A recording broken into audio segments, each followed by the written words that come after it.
Hello viewers, welcome back to my channel Triguna గురు.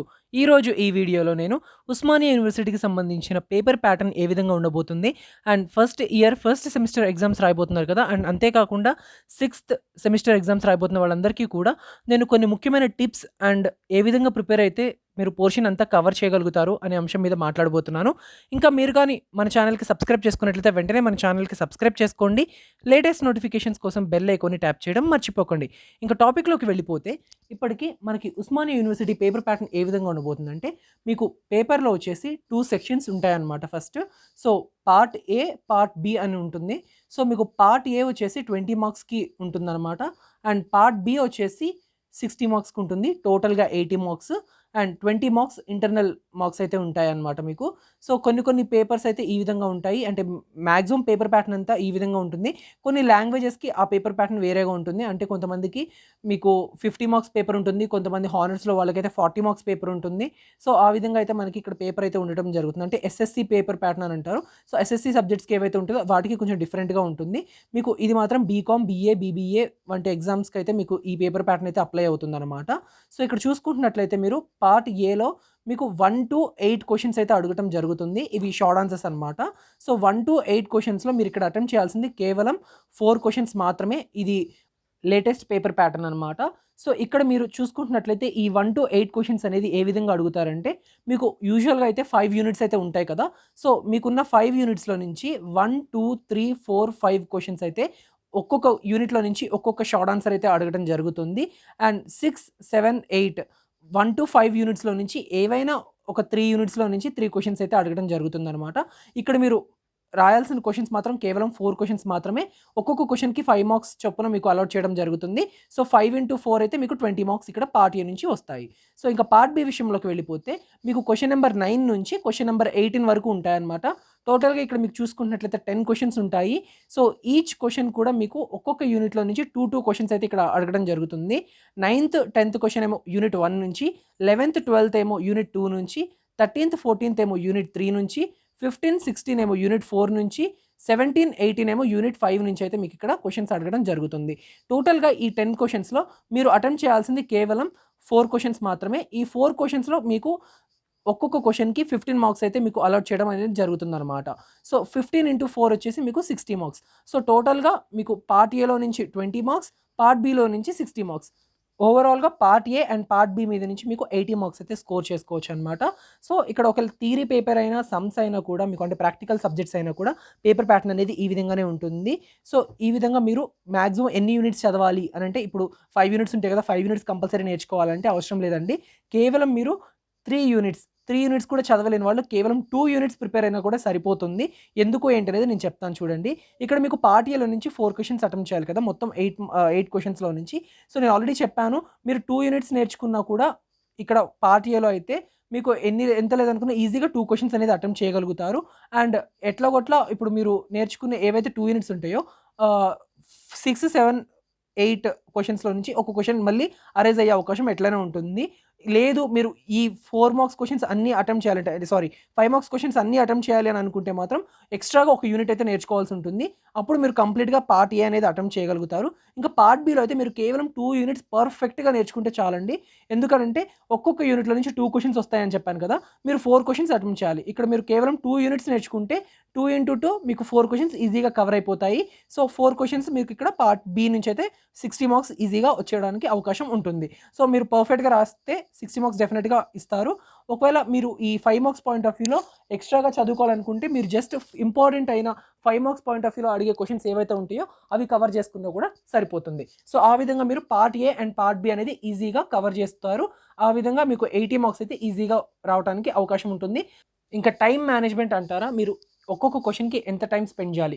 ఎందుకంటే మీకు ఇక్కడ కేవలం 2 అవర్స్ మాత్రమే ఉంటుంది. అనగా 120 మినిట్స్‌లో మీరు మొత్తం 8 క్వశ్చన్స్‌ని అయితే అటెంప్ట్ చేయాలి కదా, మనకి పార్ట్ ఏ కానీ పార్ట్ బిలో కానీ. ఏ క్వశ్చన్‌కి ఎన్ని పేజెస్ రాయాలి, ఏ క్వశ్చన్‌కి ఎన్ని మార్క్స్ ఇస్తారు, సో మార్క్స్‌కి తగ్గట్టుగా ఎలా ఆన్సర్స్ రాయాలి అనేది ఇప్పుడు నేను చెప్తాను. సో ఇప్పుడు ఆల్రెడీ మీకు చెప్పాను, పార్ట్ ఏలో ఒక్కొక్క క్వశ్చన్‌కి 5 మార్క్స్ ఉంటుంది అని చెప్పేసి. ఒకవేళ థియరీ పార్ట్ అయితే మీరు నాట్ మోర్ దెన్ 1 సైడ్, అంటే 1 పేజ్ రాయండి సరిపోతుంది. 1 పేజ్ రాసినట్లయితే మీకు ఈజీగా 5 మార్క్స్ అయితే ఇస్తారు. అండ్ మీరు రాసేటప్పుడు బెటర్, ఒకవేళ థియరీ పార్ట్ అయితే introduction, definition, meaning, explanation, conclusion ఈ పాయింట్స్‌లో మీరు మెన్షన్ చేసి రాసినట్లయితే ఇంకా ఎక్కువ మార్క్స్ని స్కోర్ చేసుకోవడానికి ఎక్కువగా అవకాశం ఉంటుంది. అదే పార్ట్ బిలో చూసుకుంటున్నట్లయితే ఒక్కొక్క క్వశ్చన్కి 15 మార్క్స్ అని ఆల్రెడీ చెప్పాను కదా. సో 15 మార్క్స్కి అని అంటే మీరు 5 మార్క్స్కి 1 సైడ్ రాస్తున్నప్పుడు 15 మార్క్స్కి జస్ట్ 3 సైడ్స్ రాస్తే సరిపోతుంది. అది కాకుండా ఇంకా ఏమైనా ఇన్ఫర్మేషన్ ఉంటే 4th పేజ్లో ఒక హాఫ్ రాసి వదిలేయొచ్చు అనమాట. సో ఇలా రాస్తే మీకు డెఫినెట్గా ఫుల్ మార్క్స్ పడే అవకాశం ఎక్కువగా ఉంటుంది. కానీ నేను చెప్పాను కదా already, introduction, definition, meaning, explanation, conclusion ఈ పాయింట్స్ విధంగా మీరు ఒకవేళ రాసినట్లయితే థియరీ వరకు ఎక్కువ ఫుల్ మార్క్స్ పడే అవకాశం ఉంటుంది. ఇంకా సమ్స్ అంటారా ఎట్లనే మీకు తెలుసు, ప్రాక్టికల్ సబ్జెక్ట్స్ అయితే సమ్స్ యాజ్ ఇట్ ఈస్ మీరు గివెన్ దట్ అని పెట్టేసి ఎట్లాగైతే చేస్తారో అలా చేసేసినా కూడా మీకు ఫుల్ మార్క్స్ అయితే పడతాయి. అండ్ చాలామంది అనుకుంటూ ఉంటారు సమ్స్ పాయింట్ ఆఫ్ వ్యూ వచ్చేసరికి ఆన్సర్ తప్పు రాగానే మొత్తం సమ్ అంతా కొట్టేస్తారేమో. ఒకవేళ మీకు ఆన్సర్ తెలియకపోయినా ప్రొఫార్మా తెలిసిందనుకో, ఫర్ ఎగ్జాంపుల్ కొన్ని సమ్స్కి ప్రొఫార్మాస్ ఉంటాయి, కొన్ని సమ్స్కి ఫార్ములాస్ బేస్డ్ సమ్స్ ఉంటాయి కదా. మీకు తెలిసిన కాన్సెప్ట్ ఎంతవరకు ఉందో ఆ సమ్ వాటికి అది అట్లీస్ట్ ప్రెజెంట్ చేయడానికి ట్రై చేయండి.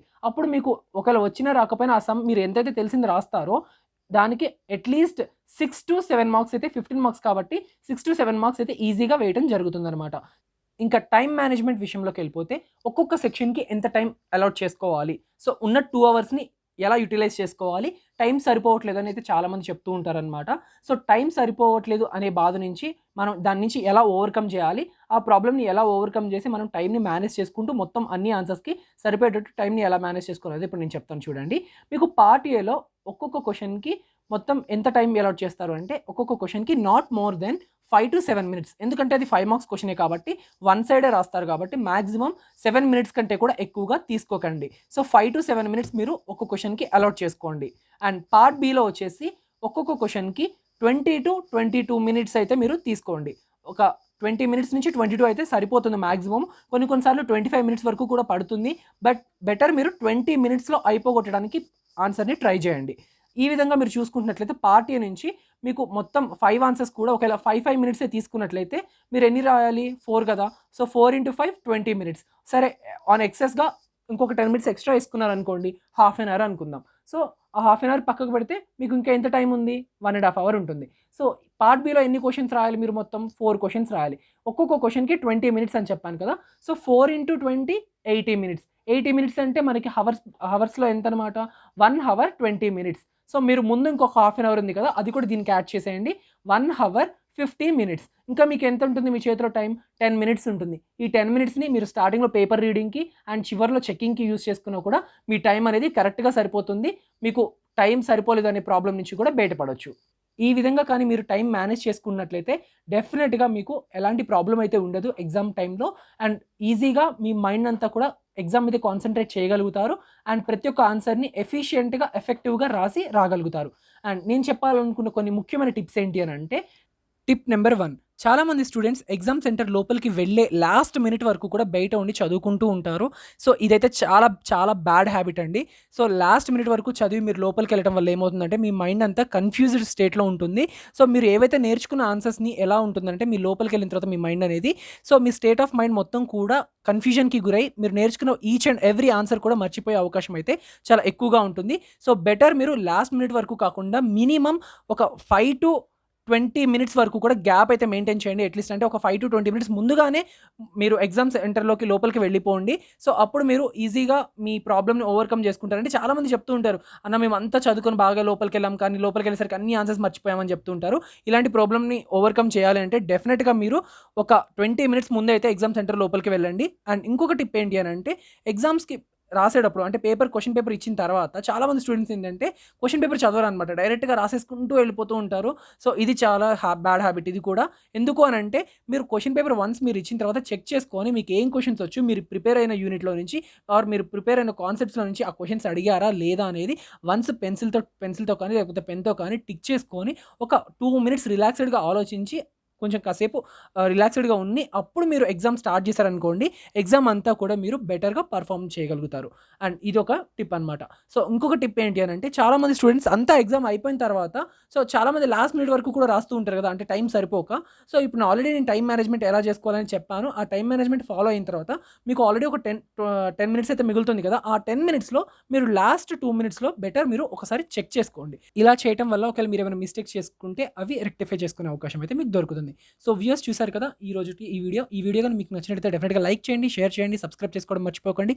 మరో మంచి ఇంట్రెస్టింగ్ అప్డేట్తో మీ ముందుకు వచ్చేస్తాను. అంటిల్ దెన్ కీప్ వాచింగ్ త్రిగుణ గురు. జై హింద్.